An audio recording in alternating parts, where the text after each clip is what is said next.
So hello guys welcome back to my channel. So कालची match होती Delhi versus Chennai विशाखापट्टणममध्ये. So Delhi won the toss, chose to bat first. Prithvi शॉला chance मिळाला काल खेळायला आणि त्यांनी ही डिलिवर्ड वेल. सो 43 रन्स केले त्यांनी. डेव्हिड वॉर्नरनी 52. त्यांचा ओपनिंग स्टँडच होता 93 रन्सचा. Then Rishabh Pant, finally the keeper batsman ज्यांनी गाबामध्ये आपल्याला विक्ट्री दिली होती, he is back. Another 51 runs, excellent knock, आणि ही हॅज अनाऊन्स्ड हिज कमबॅक.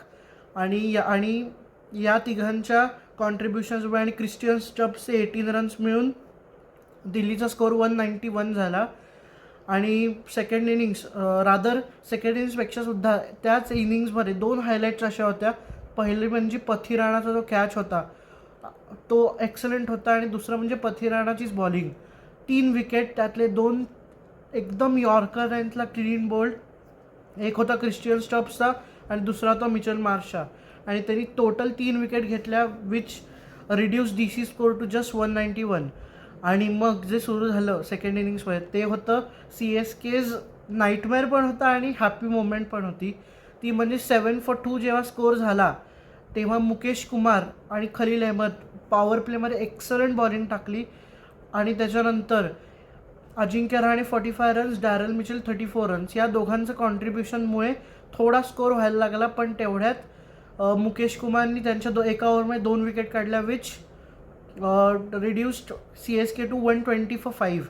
त्याच्यानंतर समीर रिजवियाला त्यालासुद्धा काही जमलं नाही, शिवम दुबेला पण काही जमलं नाही. जडेजा आणि धोनी गाईज फायनली थाला धोनी प्लेड गाईज, आणि ते सुद्धा एकदम रॉकिंग प्ले.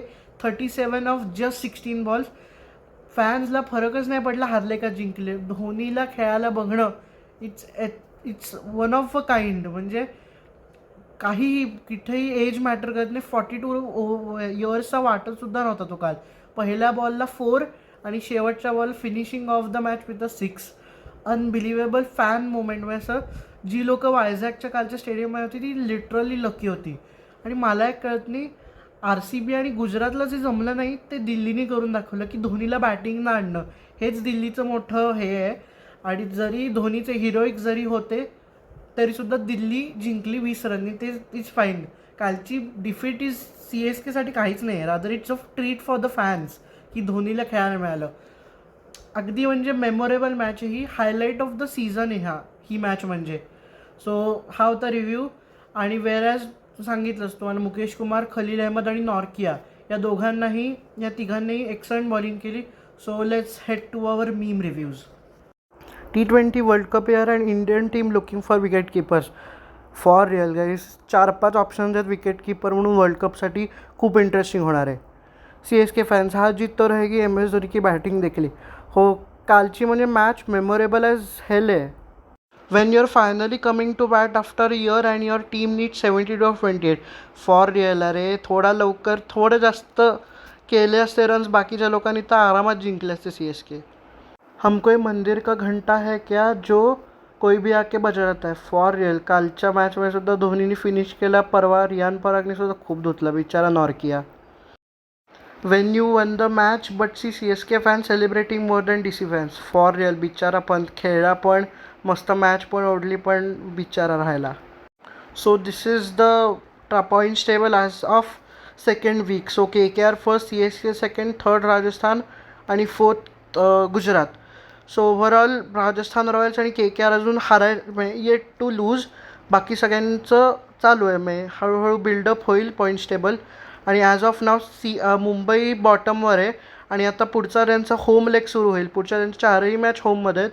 सो त्यांनासुद्धा बूस्ट मिळेल. आणि बाकीच्या ज्या टीम्स आहेत RCB आणि पंजाब, लखनौ वगैरे, लखनौ थोडा बिल्ड घ्यायला लागलं आहे, पण बाकीच्या टीम्सचं अजून हे नाही आहे. बाकी रादर आत्ताही आपल्या टुर्नामेंटची ओपनिंगच आहे, त्याच्यामुळे जेव्हा मिड एप्रिल वगैरे येईल तेव्हा एकदम जरा पॉईंट्स टेबलची रेस वगैरे खूप इंटरेस्टिंग होईल. होप गाईज तुम्हाला व्हिडिओ आवडला असेल. व्हिडिओ लाईक करा, शेअर करा, नवीन असेल चॅनल सबस्क्राईब करा, कॉमेंट करा कसा वाटला मीम रिव्ह्यू वगैरे सगळं. भेटूया पुढच्या व्हिडिओ आहे, तोपर्यंत बाय.